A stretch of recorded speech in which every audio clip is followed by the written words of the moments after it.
Good evening, everybody. Happy New Year, everyone. Happy 2022. It's been an interesting break for me. I took a bit of time off, Ask Tom, but had a lovely festive season. Hopefully, if you celebrate Christmas, you also had a lovely time with all the various pandemics, etc., going on in the world. Hopefully, you managed to avoid anything bad and managed to get through the holiday period, and you're back fully recharged for a big 2022. I certainly am. I enjoyed the time off, so I thought we'd kick it off with a office hours this month. Also, not that I'm trying to lure you away from my audience, but be aware that there's another office hours, I think, in a couple of hours, and I think it's a big Apex one, very popular one. I can't remember the topic offhand. It might be like best practices and tips and techniques. So if you're an Apex person, recommend after my office hours, grab yourself a drink, grab yourself a coffee for an hour, and then tune into that one. I think it's in a couple of hours' time. Let me share my screen and we'll jump into what we're going to do today. I should warn you, if you see me just start to sweat profusely, I'd love to say it's stage fright, but I'm way too old for that. The reality is it's been in the 40 degree plus, that's Celsius. So if you're in the old school, 115 or so plus Fahrenheit, all this week in Perth. And unfortunately, when I run my air conditioner, the microphone picks it up with a very annoying, dull hum. So the air conditioner is off. So over the course of the next hour, you'll just see me start to get more and more moist, for lack of a better term. And so please bear with me. Ignore the shine, ignore the moisture. It's just me getting too excited about Oracle technology. And I should say, so who's put in the chat? Someone said it's -3. Well, some days I wish I was there. I have to admit, I have in-laws in Canada, and my partner and I generally visit them in summer, not necessarily winter. Okay, let me share my screen. That one. So hopefully you can still see me, hopefully you can hear me, and hopefully you can see the slides. Sing out on the chat line if you can't. I'll do my best to monitor the chat line from time to time. Let me move to somewhere where I can see it, and we'll continue on. I should say 2022 is somewhat a significant year for me. I was doing a podcast with Nigel Bayliss the other day, a long-term Oracle employee, and we'll cover that in a second. But I was thinking back to, I think the first Oracle database I worked with was when a company I was working for, a mining company in Australia, started they were going to move from mainframe to Oracle database running on Unix for some of their systems. And what happened was it was 1992. So I think this year will be my 30th year with Oracle technology, coming up to year number 7 inside the Oracle Corporation. And so bear with me a second. My dog is giving me some grief. One moment.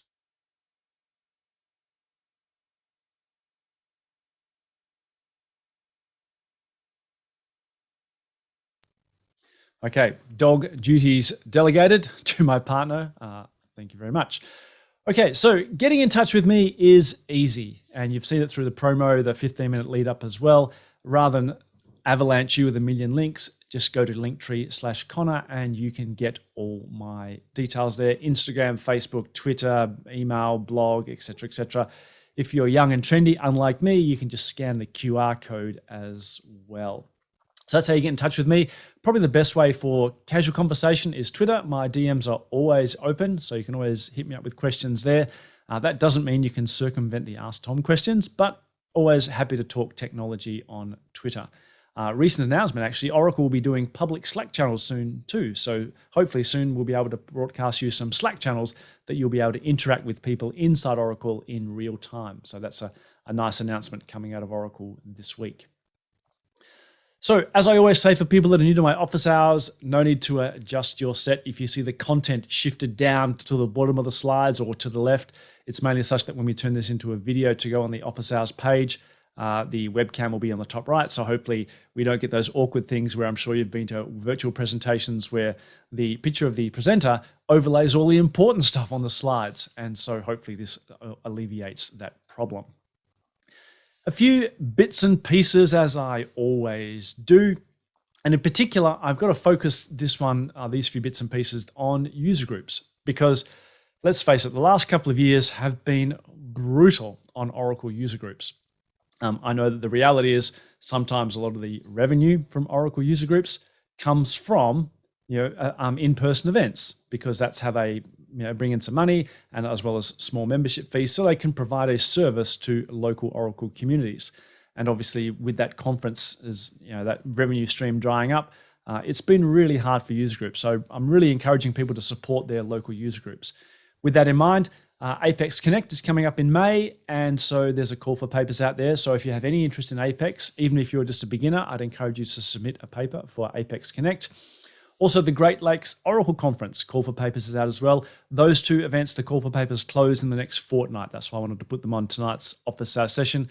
So if you are a speaker or a budding new speaker, or just looking at getting into improving your presenting skills, in particular over a virtual platform, because let's face it, I think we're going to be stuck with that for the foreseeable future.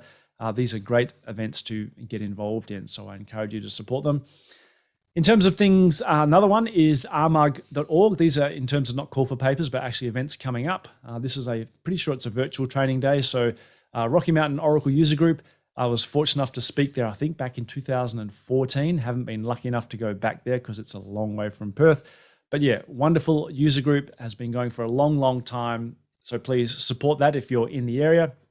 Also, I'll be speaking at the ECO, East Coast Oracle User Group event. That's in February.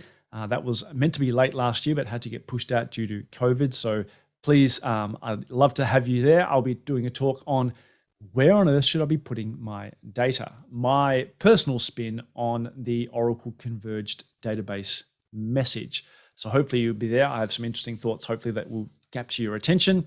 And also at the end of February, I'll be speaking for the Italian Oracle User Group on some of the cool features in 21. Unlike last year, I will not be doing any attempt of any of the content in Italian. My good friend Francesco and various other members of the Italian user group just tore me to shreds for weeks on end after I tried to do some Italian there. So this one will be purely in English. Apologies to any Italian speakers out there. A little bit of self-promotion. I apologize. The podcast is live. The latest episode is I did a talk on why every DBA, and presumably a lot of the people on the forum here are DBAs in some way, shape or form, why every DBA should learn Apex. Check the chat line. What do we got? Ghana 31 degrees, Israel 10 degrees. That's right. That's right. 31 degrees is sweet. That's about spot on for me, I reckon. So the latest podcast episode is the DBA in Apex, and hopefully you have a listen to that. I strongly encourage every DBA should have some skills in Apex because it'll actually make for less work for you. You'll be able to hand off a lot of the common day-to-day tasks that you'd rather not do to the people that actually want to use them themselves and avoid you being a bottleneck. And next month, I'll be doing a podcast episode, or I actually recorded it yesterday with Nigel Bayliss, who's the Optimizer Product Manager. As you can imagine, there is a myriad of topics to discuss with the Optimizer. And so I had literally about a 2-hour chat with him, which I'll break up into probably 3 or 4 separate podcast episodes because no one wants to listen to me for 2 hours straight. But yeah, really interesting. Nigel's been at Oracle for 25 plus years. And so getting his take on how things like the Optimizer and Oracle itself has evolved over that time frame was really interesting to me. And hopefully you'll find it just as interesting as well. This is the message I've been putting out for the last 18 months and will continue to do so. Obviously, whilst I appreciate you giving up your time by being here for a virtual event, the reality is here, we would rather be, as people have put in the chat, we'd rather be in Ghana. We'd rather be at local user group events. So please get yourself vaccinated. Let's get ourselves back into face-to-face events. Let's get our world back to normality as fast as we can. Because I think if we do that, then the communities that we have together, those that we are building over virtual events, will be so much more strong when we actually become face-to-face events again. So please get yourself vaccinated. Because I'm sitting here in Australia, I could not resist putting in this slide. Don't be this guy. No doubt this has been over the world news. I shouldn't comment anymore. I'll probably get myself in trouble. But let's get ourselves vaccinated and not make ourselves front page headlines. So what are we doing tonight? I've got 6 things I'd like to try get through, and we're doing okay for time so far. DBMS job, as you know, it's been deprecated and moving toward desupportedness in various versions of Oracle. How do we handle that? How do we move forward with some of the functionality that has disappeared if you move to DBMS Scheduler? I had a question come in about migrating off Forms 6i.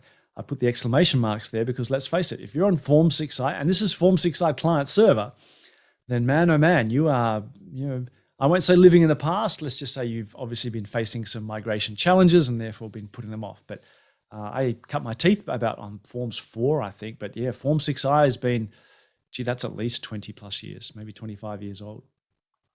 How to capture DBMS output is our third topic. People often have routines that use DBMS output, but maybe they don't want it just coming back to the screen. Maybe they want to capture that output for some sort of debugging purposes. How to do a recovery if you've only just got the data files. We will tackle this question, but I always, it kills me when these questions come in because, it's generally hasn't come in as a hypothetical. It normally means that someone's got their database, they got some data files, they're missing other stuff, they haven't got backups, and they're going, oh my goodness, how are we going to get this stuff back? So we'll talk through a bit of scenarios there. A sudden SQL performance drop. How come sometimes SQLs just start changing their plans even though you haven't changed the statistics? And the final one was a simple question that came in someone saying, there's so many avenues of exploration when it comes to SQL tuning. Can we sort of shrink it down to a nice, concise, what are the steps that you would follow? So I'll give you Connor's rules for SQL tuning. And there's only going to be, it's just a simple 3-step process. Yeah, someone said, can you even still find the binaries for Form 6 to even install? Funnily enough, I won't fire it up because it'll take too long. I actually do have a Windows NT4 VM that a good friend Patrick provided to me when I was in the Netherlands. And I have Form 6i running on that. But yeah, if someone was to take away the binaries or take away that VM, I think I'd be in trouble. I think finding Form 6i binaries would be somewhat of a challenge. But yeah, so if you ever want to have an office hour session, we can actually fire up good old SQL Plus 2 and Form 6i, etc. under a Windows NT VM and for a bit of a laugh. Okay, let's get stuck into it. So question number 1. DBMS job is deprecated, but you can't do transactional stuff in DBMS scheduler. How do we overcome this? And I will clarify something important first is a lot of people often get panicky about deprecated, thinking that, oh, we're simply going to take the feature away. Deprecated simply means we are not doing any more development on it and we still support it. Deprecated items generally do become desupported in a future date, but it doesn't always have to be the case. There's been a few things. I'll give you a classic example. Long is deprecated. The varchar facility, as opposed to varchar 2, is deprecated. That's been there, I think, since about Oracle 6 and is still there to this day. Eventually, we do plan to remove such things. So deprecated is that hint that it's going to be desupported, but not a guarantee that it's going to happen within 6 months or a year. But having said that, we do have this issue that DBMS job is now listed as deprecated. We are encouraging people to move away from it and therefore move to DBMS scheduler. And before I show the demo, I will talk about briefly as to why. People say, well, what's wrong with DBMS job? DBMS job came around back in Oracle 7. And if you ever poked around inside DBMS job, you probably would have stumbled upon a routine called DBMS iJob, which is the internal version of the DBMS job procedure. DBMS iJob is effectively how the administrative accounts manage and execute your jobs. And that's why sometimes if you're a DBA, you might use DBMS iJob to forcibly manage things on the job queue. But if you think that through, what that really means is that there are APIs out there that allow administrative access directly into the job queue. And similarly, when the jobs actually run, effectively they're being running as a privileged process, one of these background job processes, to actually execute things on your behalf. As a result, you can imagine that if you don't have the security mechanisms 100% in place, then that opens up all sorts of risks. If people could find holes in that implementation, then you have security issues. And DBMS job has pretty much been unchanged since about Oracle 7.3. Now, to my knowledge, there are no security holes in DBMS job, but the reality is it's a code base which is now, 20 years old, and it's using a mechanism where where a process with privileged access effectively downgrades itself to run your things on your behalf. Even without any security holes, I think that's a legitimate risk, because you're thinking if someone does find a hole and exploits that, because that's probably not, you could almost call it a flawed way of doing things in modern databases, then we're at risk. DBMS job, its implementation, is somewhat of a, you could call it a byproduct of a bygone era, where generally security wasn't the most paramount thing. Nowadays, security is everything, especially for Oracle. That's pretty much our primary focus on every piece of functionality we offer. If it's not secure, it doesn't make it into the product.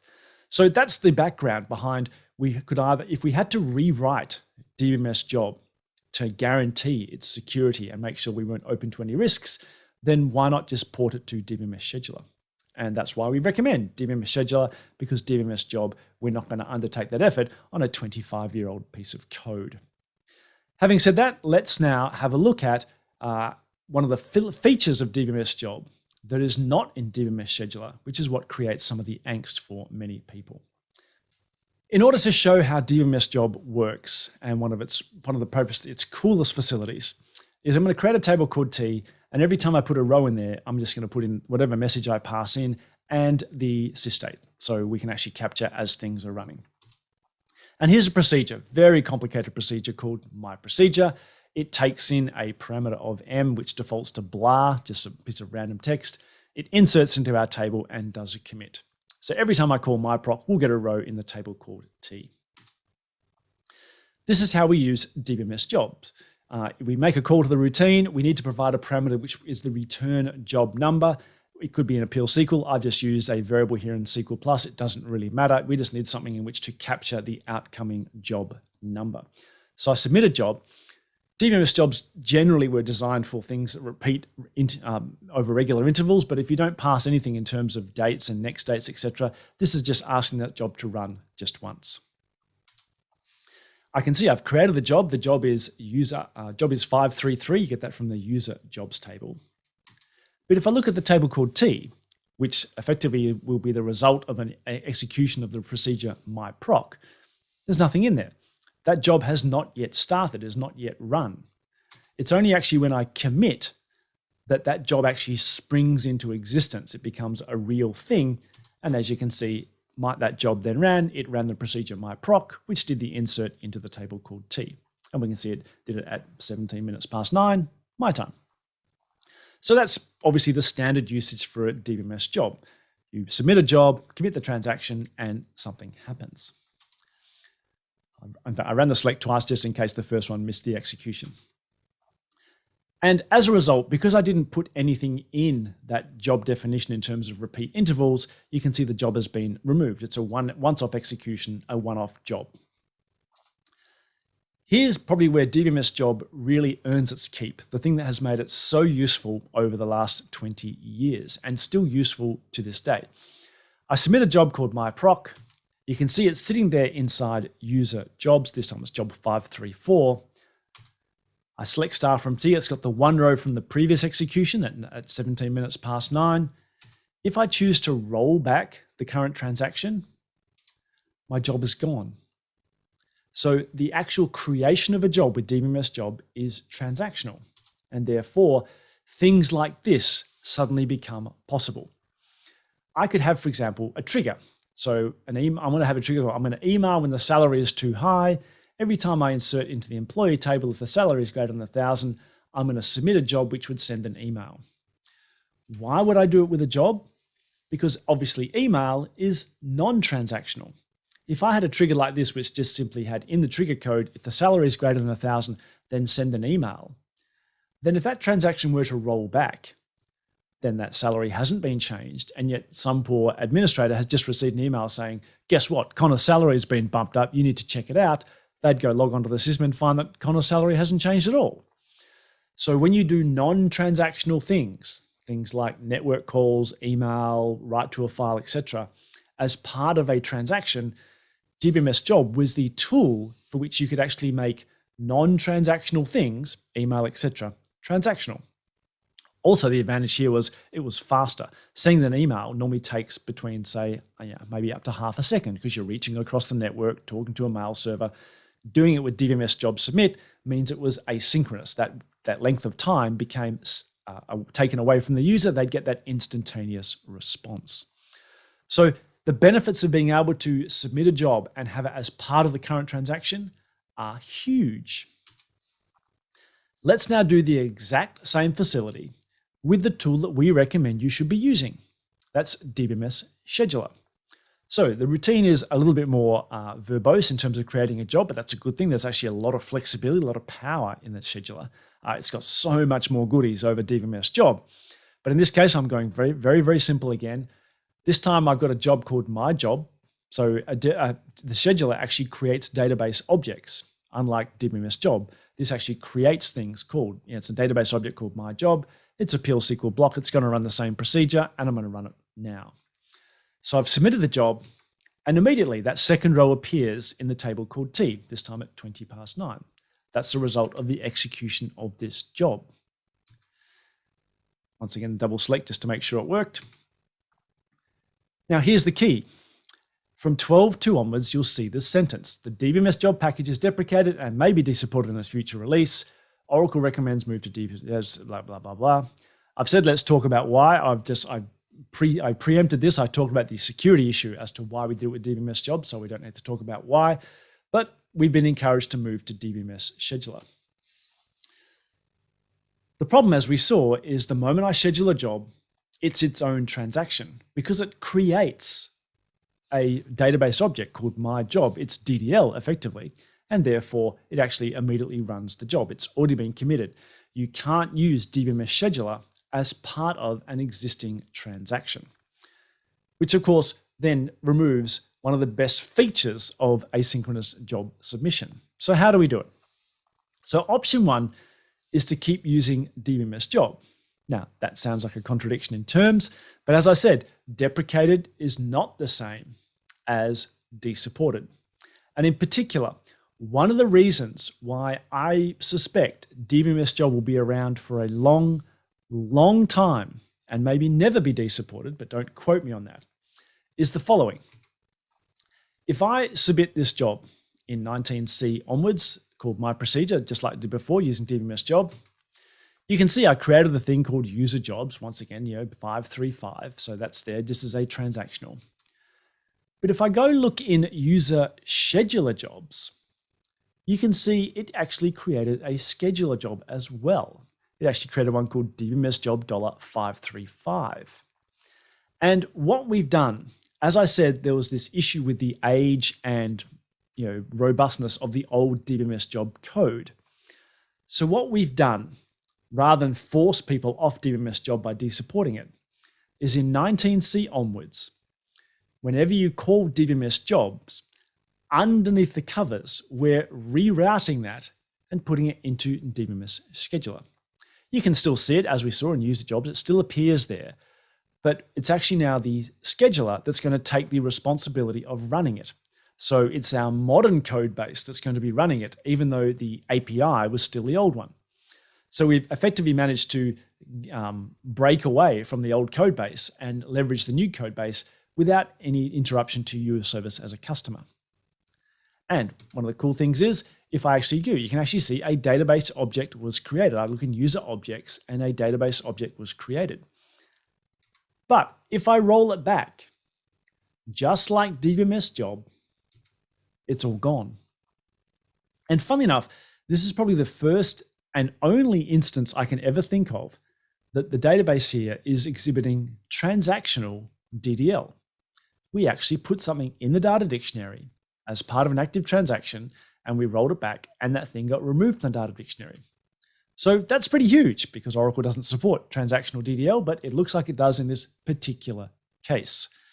But the key benefit here is you can call DBMS Job, and we're actually under the covers rerouting it to use the scheduler.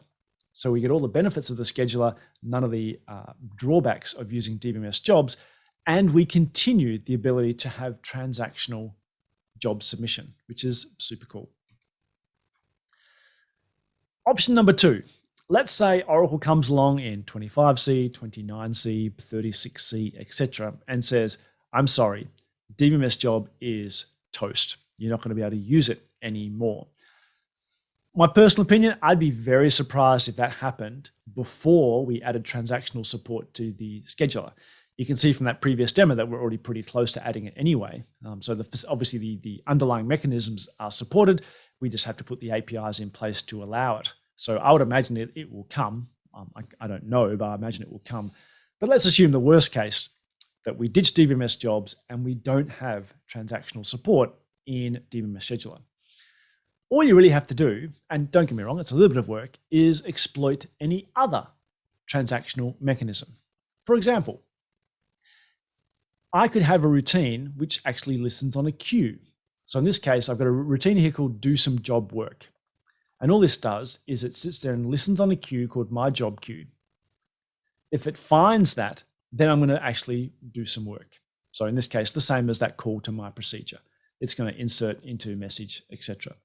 So because queues are transactional, what I can do is I can create a routine here which will listen on a queue, and only when it finds a message on a queue will it actually go ahead and do some work.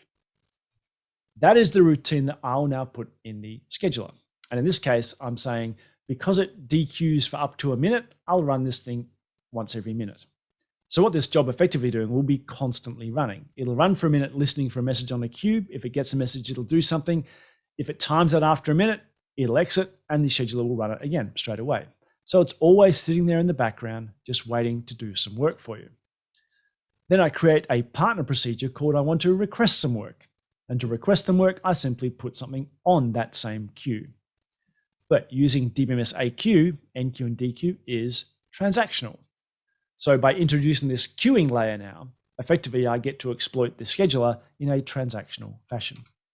For example, I request some work, I select star from T, nothing's there. So those two rows that were always there from the previous demos are still there. When I commit, that message on the queue has now been committed. The background scheduler job will dequeue it and find it, and then we have 3 rows in there. In this case, I use the word stuff. So in this case, simply by putting some queue layer interface in there, I've effectively turned my scheduler into a transactional scheduler. As I said, I think it's unlikely you would have to do this, but in the worst case scenario, DBMS job goes away, you'll be able to. I'll just clean up the mess here and we'll be done. Back to the slides. Oh, Q&As first. I've gone through your latest podcast. Could you please suggest resources to learn as an Apex beginner? Easy peasy, let me type it in the chat line as well for everyone. apex.oracle.com/English/ I think it's learn. Hopefully that's right. If you don't see it, go to apex.oracle.com and about halfway down the thing it says getting started, and you can click on that and it shows you how to learn. It gives you things like tutorials, etc. The entire Apex learning curriculum is free on Oracle Learning, so there's plenty of opportunities there. Okay, next one. From Faith, I have an old application built running on Standard Edition 2 for a long time. We're moving to ATP. Lots of DBMS job code is out there. I don't know where to start. As I said, DBMS job will still run fine on ATP, and hopefully those 2 examples we gave you are sufficient to let you perhaps move off. But yeah, effectively, yeah. You're just saying, looks like shooting a fly with a gun. Is it so hard to add a transactional property to the scheduler? There's no need to be rude, Judith. Yeah, even though you're a long-term friend in Israel, there's no need for that tone. No need for that tone. I would hope, I don't know offhand, but I would hope maybe 23C or some future release will certainly have the transactional facility. After all, we introduced the lightweight facility some time ago, so I'd say that's just the stepping stone to transactional facilities. Hope that's good enough answer for your Faith. And someone said, under the hood, DBMS job is converted to DBMS scheduler, as we saw in the demo. So its impact on DBMS job, any performance impact, etc.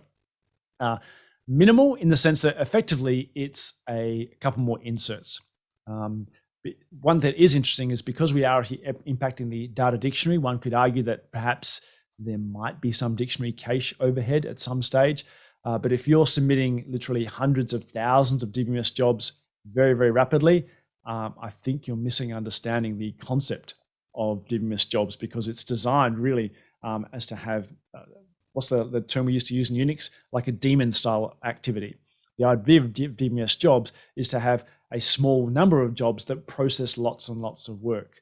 There's a video actually on my, there's a post on my blog which talks about how to pass parameters from the calling environment into a job.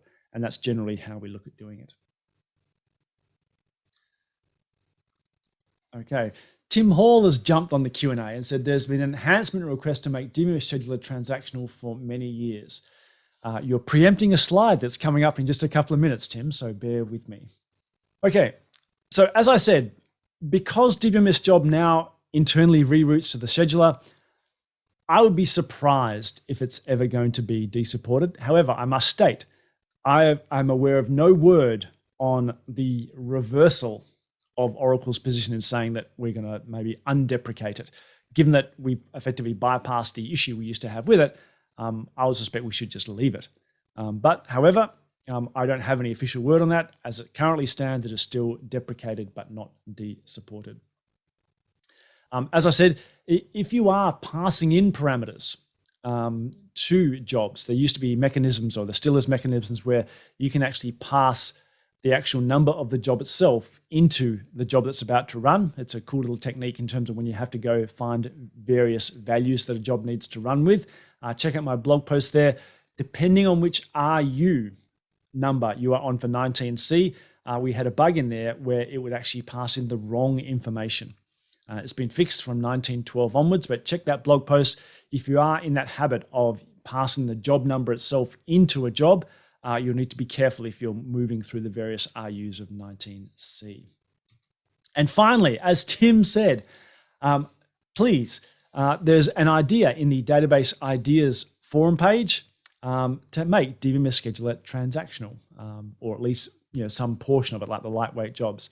So if you want that, go vote on that idea.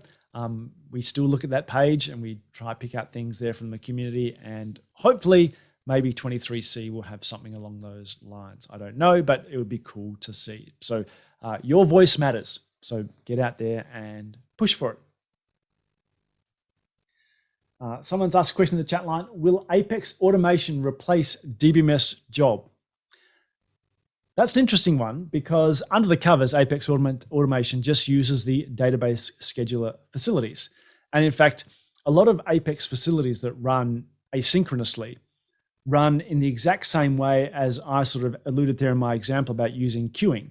For example, when you send an Apex email, it's not using AQ, but effectively the same process goes on. It inserts a row into a table, and a scheduler job comes along from time to time, checks that table, and sends the emails. The automations run similarly. We have a table that has all the metadata for the automations you want to run, and there's a scheduler job that runs, I think it's every minute or every 2 minutes, that comes along, checks the table, does the automations, and off it goes. So that last demo I showed you there in terms of listing on a queue and having a background job do work based on the data in the queue is pretty much how Apex does a lot of its asynchronous stuff. I don't think it's using AQ directly, it's just using simple database tables, but effectively, yeah, the same process goes on. That's how they're using the scheduler to take advantage of still transactional facilities. Okay, quick drink.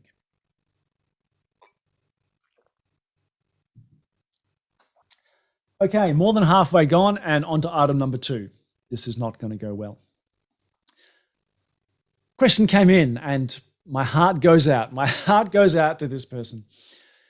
We used Forms 6i client server, and I've had a bit of back and forth with this customer, and they're running it on Windows. So we thought about web-based forms because ultimately you've got to get off client server. But now that has gone now too. And it's true, I'll talk about that shortly. We are stuck. What are our options? And before I get into options, for those that aren't of my vintage, I thought we'd have a quick talk about forms and what it used to be. But in terms of this person's migration path, I think the best way of describing it is I've got some good news and I've got some bad news. But first, let's do a little tour of the history. Now, client server forms, yes, is gone. As Faith said in the chat line, you'd be well pressed to even find the binaries to find them to download.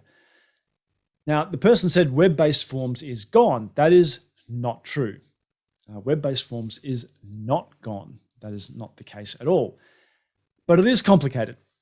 And to explain that complication, we sort of have to go through a little bit of a tour of the evolution of forms. So here's a quick tour of forms history. Back in the day, yes, a disk would arrive. A disk would arrive and you would stick it in the machine, and that's how you would install software. There's no downloads in those days. And pretty much this is how we installed Forms 4, which is what I started on Forms 3, but Forms 4 was the first GUI version, 4.5 the first real proper working version, and then 5 and 6, 6i was pretty much the most robust version of Forms on client server. People were very happy with it, which is why so many people have stayed with it.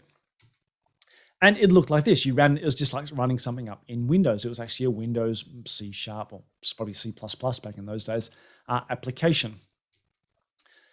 As the internet suddenly blossomed into life, the world was saying, well, we don't want to run around installing software on everyone's Windows PCs because Windows PCs will be a thing of the past.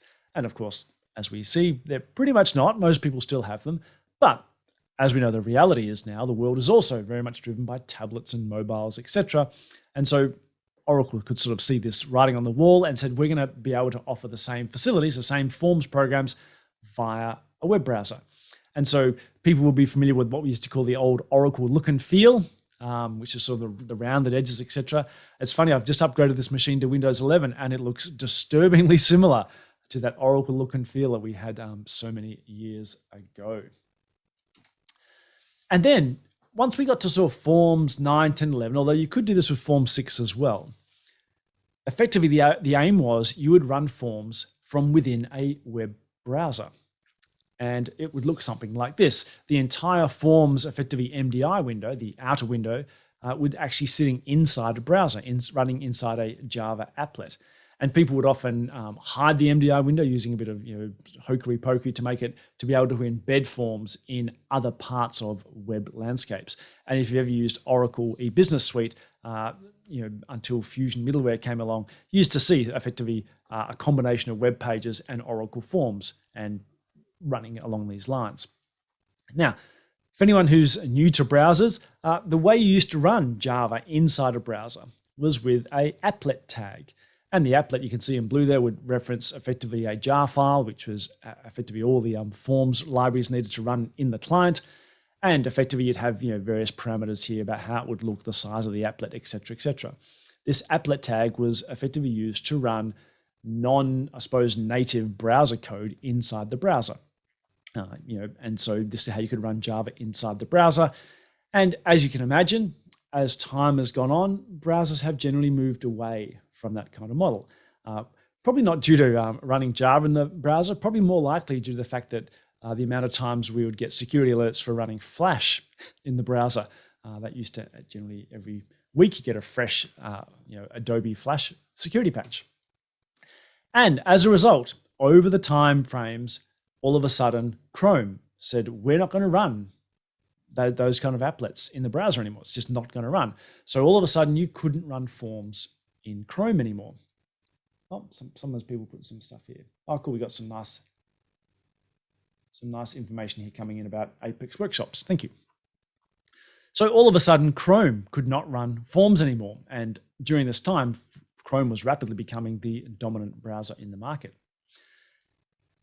The way we recommended customers to avoid that, if they couldn't get off forms, was to, there's a trusted browser that you can always count on that still runs applets, and that was Internet Explorer. I'm somewhat tempted, embarrassed to say that because, it was our official advice that you could stop using Firefox, stop using Chrome, fire up your forms in Internet Explorer because it still ran the applets. But even IE, come June 22, I think, June 22, IE stops.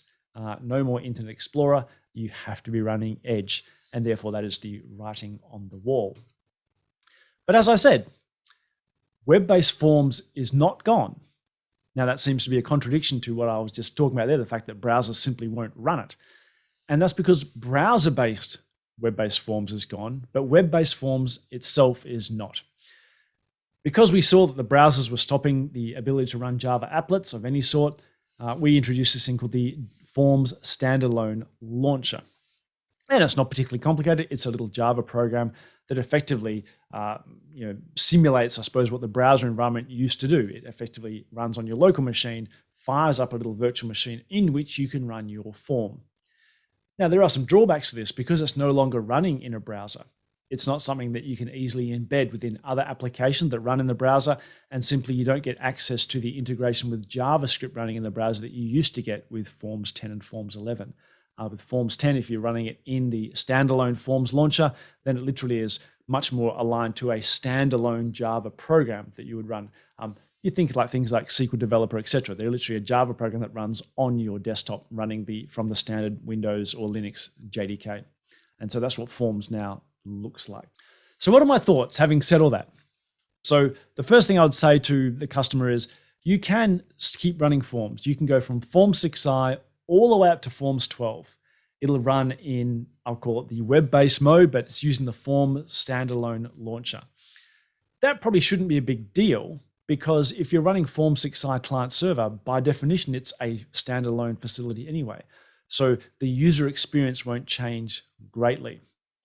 Having said that, you do need to be aware that moving from client server Windows to a web-based version means you do drop some of the things that used to be there in terms of integrating with Windows.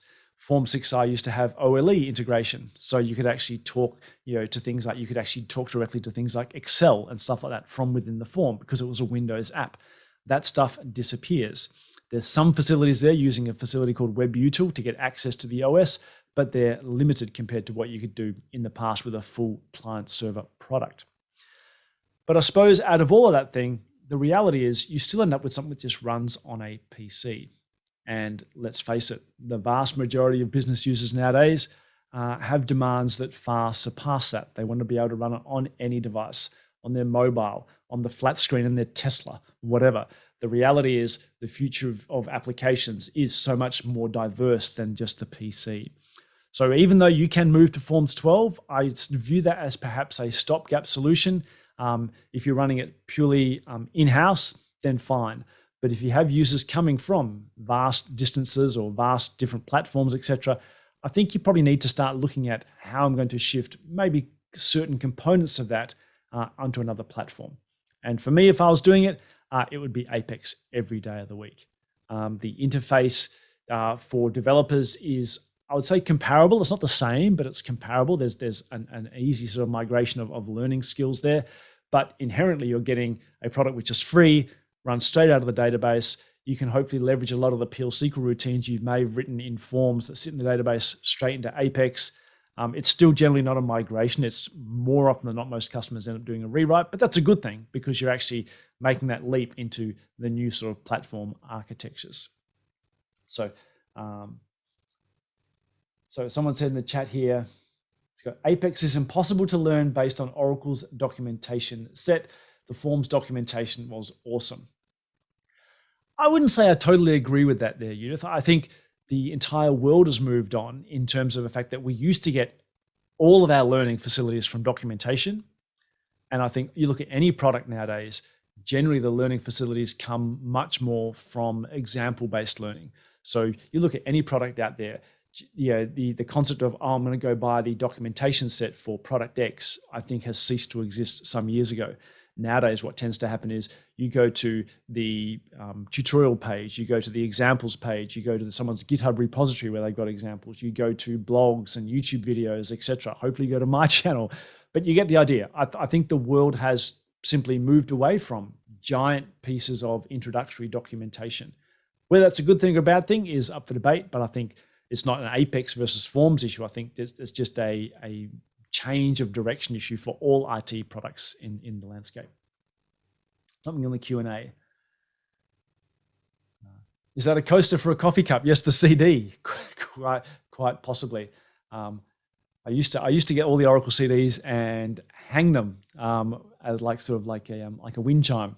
They used to reflect the sun, tell you if the air conditioner was working, which in this house it's currently not. Okay, question 3. How are we going? 9:44. Question 3. Is there an easy way to take output from dbms output.putline and convert it to a HTML page or a HTML report? And I can see the appeal of this.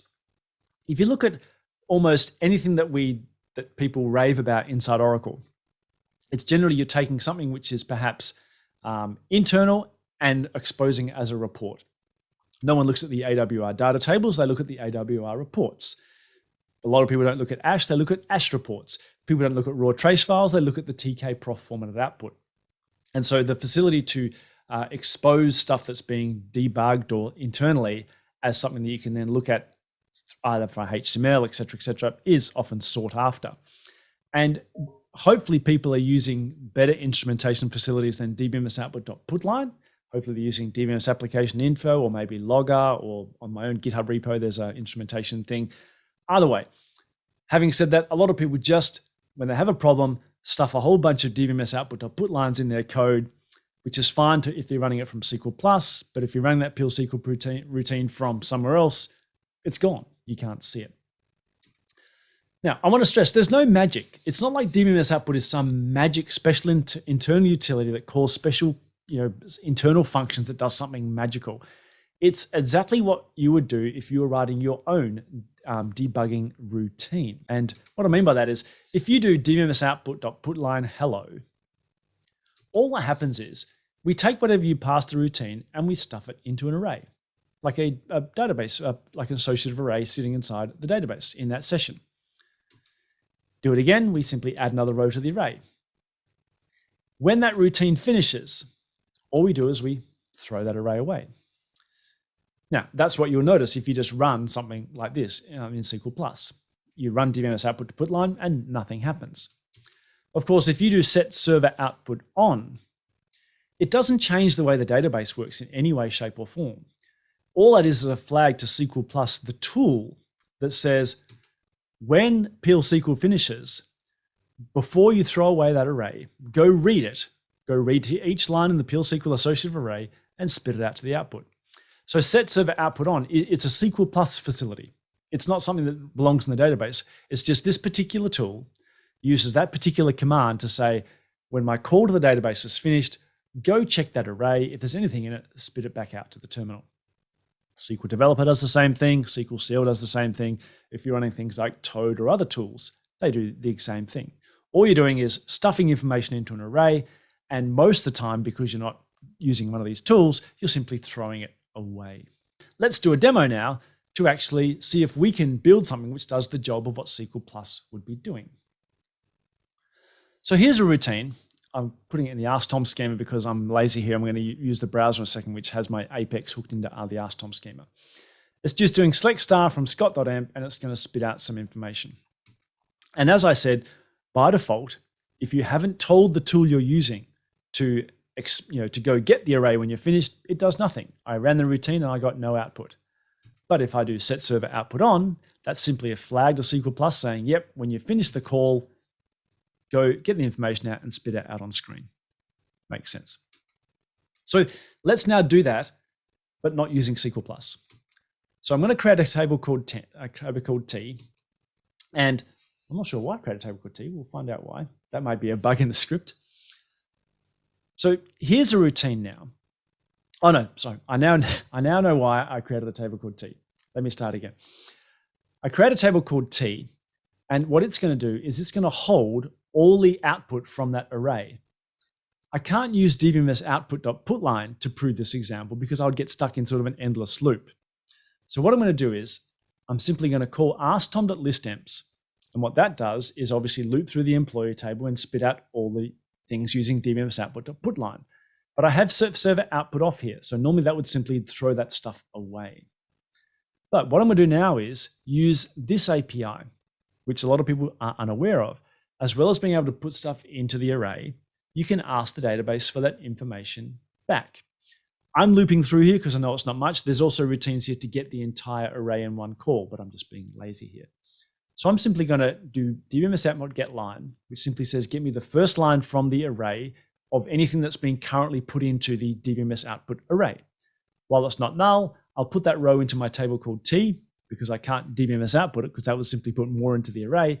Commit that, and then go and get the next line. And it's going to keep doing that until it runs out. So if I run that, there's nothing in there. Select star from T, is that right? Ah, yes, sorry. Oh, let me start this demo again. Okay, so there's a routine. We saw it worked. I'll explain this a bit better. So I created my table called T. Here's my facility here where I've effectively saying get line, where line is not null, do it. So effectively, This has put maybe 10 entries into the array, and then it's looping through them and trying to find them all. And when I run it, nothing happened. It looks like there's a bug in this script, but there's not. In the same way that in SQL Plus, we do set server output on as a flag to say, yep, I want you to start using that array. From the database perspective, it's effectively doing this. It's calling dbms output.enable. That's a setting that says, yes, from now on, when you see things called calls to dbms output.putline, I want you to store them in the array, not just throw them away.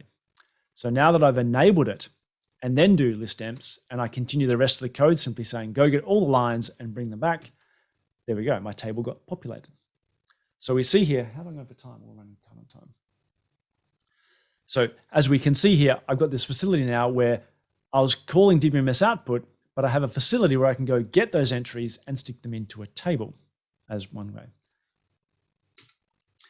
But this person wanted to get them out as for HTML report. Well, we can do that too. I've simply written a routine now called asktom.dbmsout, which does effectively the same thing. It simply says, enable the dbms output. Go run a routine which creates some output. Rather than fetching that output and putting it into an array, into a table, I'm going to simply loop through it and call http.print. And that's the modpl SQL facilities, which lets you send output back to the browser. This is what Apex is built on top of. So let's see if it works. So using ords, I can call this procedure, which is actually going to call asktom.listemps, put some stuff into dbms output array, and then it's going to loop through it and actually print them out. I've got one. Here's one I've prepared earlier. So that's a bit uneventful because it was already on screen from a previous test, but you can see what we've got. So I printed out the output. Oh, sorry, I'm not sharing my screen. Here we go. Here's the output from the browser. So I'm calling ords. I'm calling this procedure that we just saw. When I run it, unfortunately, I've already tested it, so you can see the output's already there, but it's simply prefixed with the word output and then spat out everything that was in the dbms output array. I go back to code I had. You can see the first thing was put out the word output. I changed my font to being Courier, so it's monospaced, and then I simply looped through and spat it all out using HTTP with a line break after each one. So you can see we can actually do whatever the tools would normally do. Set server output on, dbms output.enable. Once you've got stuff in the array, you don't have to rely on the tool to get that information back. You can simply dbms output.getLine and actually loop through that stuff yourself. Niels has said you can easily call dbms output getlines and do a HTTP for the retrieved lines. That logic fails if you create an empty line with put line. Yeah, obviously, I made the demo here very, very simple in the sense that I've simply assumed that whatever's in the line is going to be readily converted to HTML, but be aware that that's not always the case. Similarly, if you search on the Asktom website for probably getlines is a sufficient enough term, dbms output.getlines, you'll see an example there. There's an interesting anomaly we have is that the last put line adds an extra carriage return in there, and when you do get lines, you get an extra line back. So you might put 10 lines of output in there, and you'll get 11 lines back when you do get lines on the array. So just be aware of that. There's a few anomalies there, but the principle is pretty simple. As long as you can enable the output, it then gets captured in the array, and then whatever facility you want will be able to read that information from the array and do whatever task you want. It doesn't have to always just come back to the screen. 954. What's this one? Why can't you open standby database for more than 2 to 3 days in a calendar year? Okay, we might run just a few minutes over. I'd like to get one more covered out because I think 3 is not doing you a good service. Let me just wipe all the sweat off my brow from my boiling hot house. Okay, last one. I'll try not to banter too much. Why can't you open a standby database for more than 2 to 3 days in a calendar year? Once again, I've got some good news and I've got some bad news. Now, quick caveat here, we're talking about licensing. Do I look like a licensing expert? I hope I don't. I don't work in the licensing team. I don't have a legal background. Obviously, what follows here is my personal opinion and my understanding of the license documentation I've read. And hopefully it's accurate, but please be aware of that. I'm a techo, I'm not a license guy. Now, when someone said more than 2 to 3 days per calendar year, a standby database, it's actually wrong. You're probably looking at 0 days, to be honest. So 2 to 3 days sounds bad, but I think even that is perhaps an exaggeration. Now, the reason I say that is not trying to crap on both the customer here or crap on Oracle, is we need to understand the nuances involved. So let's talk about redundancy, failover, clusters, etc., and where the rules apply and what you can do. And I actually think they're reasonable. And that's just not me having my hat on. I think this caters to, I would imagine, a lot of customer requirements. So we start off normally, back in the day, we'd start off with a machine that looks like this. You have some disks, you have a server, everyone talks to that server, everything's fine, of course, until the server crashes and everyone's booted off. And they sit there idle while you go reboot the server, replace the server, fix the hard drives, etc. Back in the day, life was simple. And then the internet came along, and of course, everyone started saying, well, hold on, we need to be 24/7 by 365. And you've seen all those, claims that, if you go down, then, the customers will go somewhere else, et cetera, et cetera. I've always been a bit dubious on that statement, but in any event, we obviously have a very strong aim for uptime. And so this is what the natural evolution, this is what people used to do before things like data guard and stuff came along. This is what everyone used to do. They say, well, what we'll do is we'll have 2 machines. They both have access to the storage. We still have just one copy of the database. Everyone talks to one machine. That's the active machine. The other one just sits there. And it sits there for that fateful day when the active one blows up. Something causes a catastrophe on that one. And what we do is rather than sit there and wait to replace the machine, we would actually switch these over nodes using some clustering software. Everyone would then relog back on and we're off and running. This is what we used to call active-passive clustering. Now, the key thing here is, in these situations, if you've got one active server, the other one sits there idle, and you've got only one copy of the database, you have multiple servers that can access it only one at a time. This is the facility where you only have to license just the one box. You don't have to license both. Now, if you've only got one box license, what happens when you do have that crash and you need to fail over to the other one? Well, you're allowed to do that 10 days per year. And that's a total of 10 24-hour periods. It could be 2 lots of 5, could be 10 lots of 1, doesn't matter, but you get 10 in total. And so this is where these talks of things like 2 to 3 days and 5 days, etc., come along. In this particular case, where you've got effectively a spare server sitting around that might be hooked into the storage, but it can't actually activate the database unless the other one is not active, then you only have to license the one box. And for anyone using active passive clustering, that's obviously a no-brainer solution. You get to test your failovers, and I should note that the 10 days is either planned or unplanned, doesn't matter, but you get to test your failovers, which is obviously good business practice, and you only have to license in one box, so you're getting a good return on your investment. The moment you go beyond that, the moment you have, for example, a second copy of the database, for example, using DataGuard, which is keeping them in sync, or you have DataGuard on one node and active on the other, right? Then you do need to license both servers. So when our original customer said, how come I can only open a standby 2 to 3 days per year? I'm assuming they meant without it being licensed. That's incorrect. If you have a standby database, that machine must be licensed. I don't think of any exception to that example. It must be licensed. And yeah, as someone's pointed out, if they're both licensed, obviously you can run it for us whenever you want, which is really, really cool. Similarly, even if you're doing host level mirroring, if you're not using DataGuard, but you're using some sort of software to mirror the database to another set of storage, which is hooked in to another machine, then even in those cases, I'm pretty sure you have to have both servers licensed because, effectively Oracle is protecting their facilities here from running particular software, which would then be, for example, running in, say, read-only mode or doing facilities where it's actually actively running the software, but people say, oh, we don't need to license it. So if you've got 2 copies of the database, or you're using something like DataGuard, then you've got to license everything.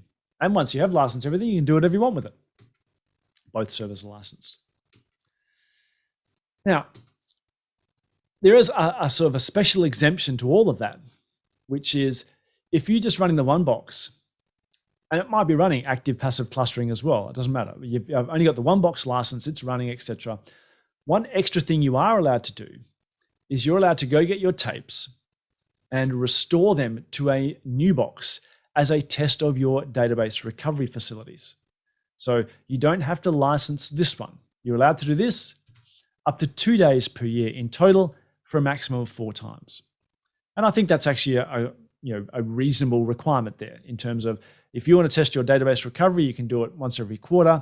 You can actually fire that box up to make sure it actually starts and that you can see the data.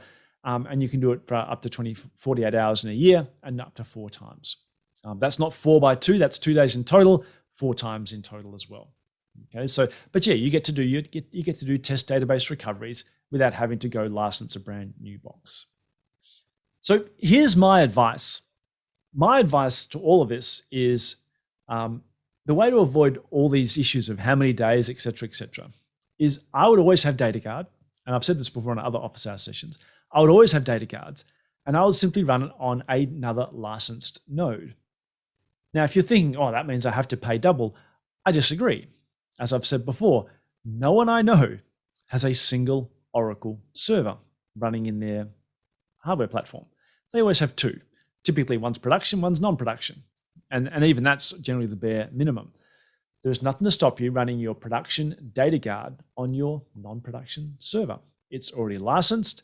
And the reality is the cost of maintaining a DataGuard node is incredibly low. The application of Redo is incredibly efficient and disk is remarkably cheap.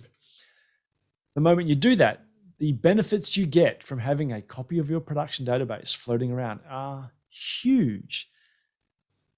Backup offloading, reporting offloading, snapshot standby, application deployment testing, patching testing, so many good things you can do when you've got what effectively is a throwaway copy of your production database that is kept in sync for you in real time. Absolutely awesome. And in particular, no matter what you do, the job always is maximize your return on investment. I think people get upset with paying extra license fees, not for the cost, but for the fact that they're paying extra money and not seeing a return on that investment. So I always encourage people, whatever you've got licensed, right, you should be looking to get the absolute bang for your buck out of those. All that information on the previous slides, I got from that particular reference there. I think, oh, there you go. Faith has already put that in the chat as well. So Assets Data Recovery Licensing 070587. Caveat to all of that is I'm not a licensed person. And also, even if you are dealing with a licensed person, your particular customer relationship, your particular customer circumstances might involve different agreements in your contracts, etc. So always speak to your local account manager and if necessary, log a call with support. I can give a real life example. Many years ago, I was working for a mining company here, and we actually came to an arrangement because we had bursts of activity, etc. We came to an arrangement as to what we would come up with a meaningful metric for concurrent users. These are the days before you used to license by core. And so we had an agreement in writing with Oracle as to how we would report on, how we would measure, and how we would then pay for the license for that concurrent users. So it was different to probably any other customer on earth.